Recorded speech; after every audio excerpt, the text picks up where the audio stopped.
A man's attractiveness is inversely proportional to how needy he is. The less needy he is, the more attractive he will be to women on average. The needier he is, the less attractive he will be to women on average. Let's understand it with the help of an example. Randy is a nice guy, but he tends to be needy in his relationships.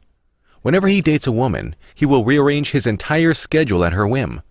He will buy her gifts and spend most of his paycheck on the nicest dinners for her.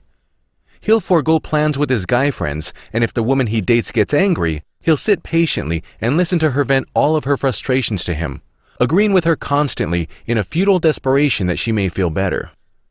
Even when he feels that she's being irrational or treating him unfairly, he won't say anything because he doesn't want her to be upset with him. As a result, despite caring for him, Randy's girlfriends rarely respect him, and sooner or later, usually sooner, they dump him. Then there's Roy. Roy has been successful with women for his entire life and has a very low level of investment in them until he's gotten to know them well. Roy enjoys going out with his friends and pays no attention to whether the women around him approve of him or not. At times, he says something weird or gets rejected, but it doesn't bother him. But other times, girls become quite attracted to Roy. When Roy notices, if he finds them attractive, he'll take their number and ask them out.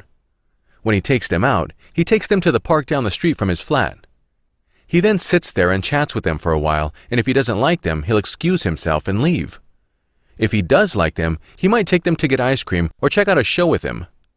If at any point she decides she doesn't like him and leaves, Roy doesn't really mind.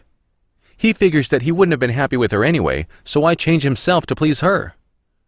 Roy ends up sleeping with a lot of women.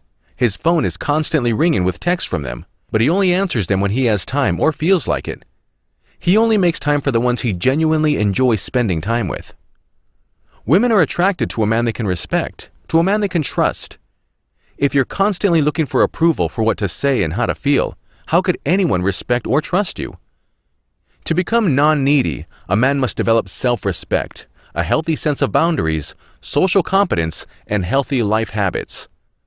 Also, one has to understand the difference between being non-needy and being narcissistic.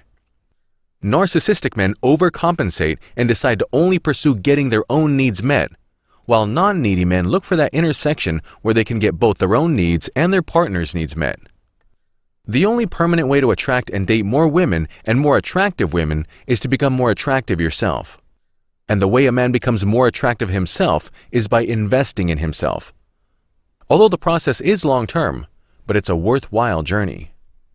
The concept of being non-needy is very well explained by Mark Manson in his book Models. I will highly recommend you to read this book. You can find a link to the book in the description below.